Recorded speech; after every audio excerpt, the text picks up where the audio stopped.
10 minutes past 7 is the time. The head of Instagram has defended his platform against claims that it caused mental health damage to children. The social media boss was giving evidence during a high-profile suit against two of the world's biggest tech companies, which stand accused of creating platforms which are addictive by design, a claim they dispute. Now, Ellen Room, who believes her teenage son died as a result of a social media challenge gone wrong, has travelled to the United States to support the case. Ellen's 14-year-old son, Jules, died in 2022. She believes his death was an accident and that access to his social media accounts could help explain what happened.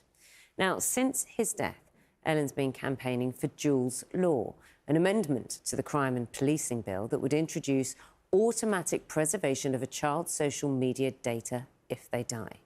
Ellen's joined other bereaved families in California to support the Landmarks case. Last night, they met with the Duke and Duchess of Sussex, and Prince Harry thanked them for sharing their stories. We've said time and time again that this is a David versus Goliath situation.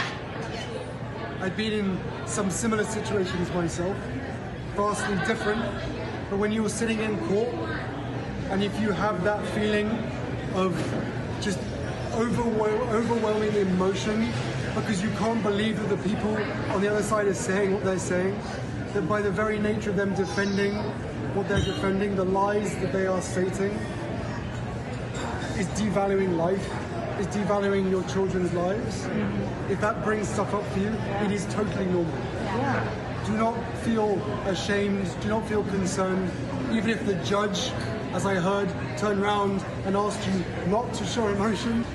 As I said, none of you should be here. So, thank you for doing everything that you've done. Thank you for telling your stories over and over again. Truth, justice and accountability. Those are the three things that will come from this. Well, we can speak to Ellen Room now, who joins us from Los Angeles. And very good morning to you. I wonder if you could put Prince Harry's comments there in a little context for us, because I know you've been spending time with him. Yes, this evening we had, so it's just gone 11 o'clock our time here, so it was this evening we were with Harry at an event with probably about 50 other bereaved parents, and he was talking about the child today and how the parents, are telling their story time and time again to try and make a difference for other parents. We can't make a difference for our children, but we can make a difference for other people's children.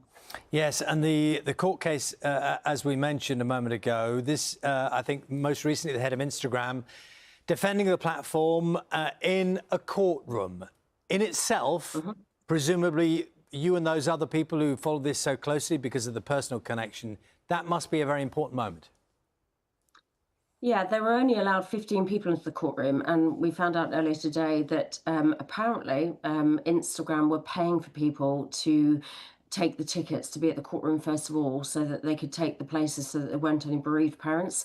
So many people slept outside the courtroom yesterday so that they could get the tickets so that those 15 bereaved parents could be in the courtroom today.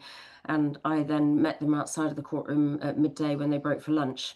And hearing them so emotionally talk about they weren't allowed to cry in the courtroom, and they said they just had tears down their cheeks, but they were told that they weren't allowed to cry, they weren't allowed to have photos, they weren't allowed to respond to anything they were saying. And hearing the CEO of Instagram talk about how he'd earned over 50 million in the last 5 years was pretty hard. They've been putting profit over children's lives. People understand how harrowing it would be for individuals, those families in that circumstance. Nonetheless, the fact that the court case is happening, that people like the head of Instagram are being required to answer questions, do you take some comfort from that? What do you hope will come of it? Accountability. So these companies are a law unto their own. This is a trial which is first of its kind. It's putting the product on trial. So rather than the content, it's looking at the faulty product. Well, it's not actually faulty because these companies have designed their product like this. So it's a design flaw. These products are designed to keep children addicted, designed to make money out of children, designed for their algorithms to feed children content that they're not necessarily looking for.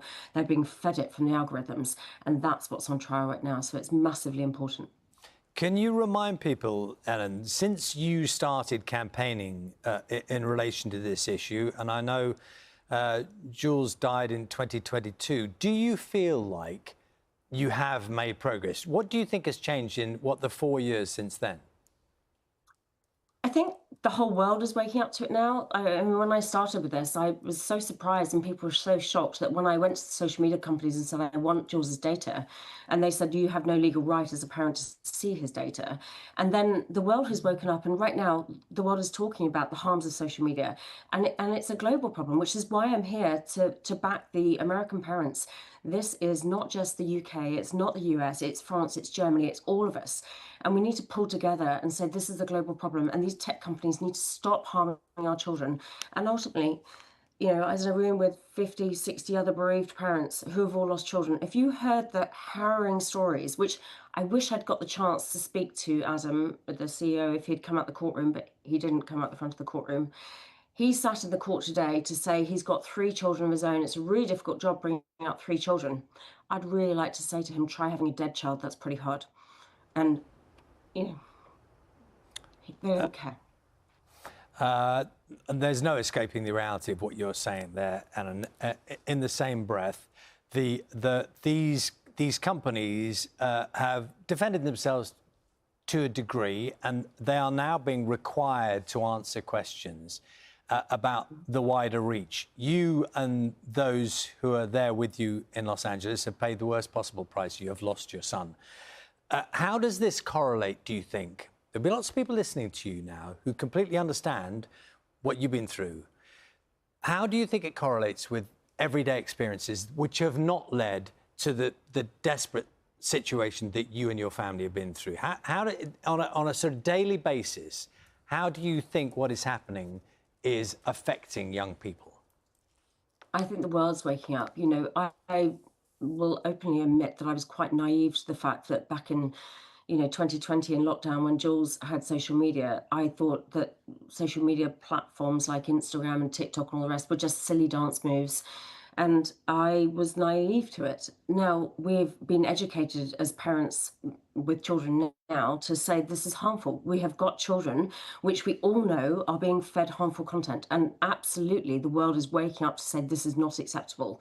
And you need to stop doing this to children and stop feeding children harmful content, which is different to when Jules was alive. Ellen, we appreciate your time this morning. Thank you very much. That's Ellen Room speaking to us from Los Angeles.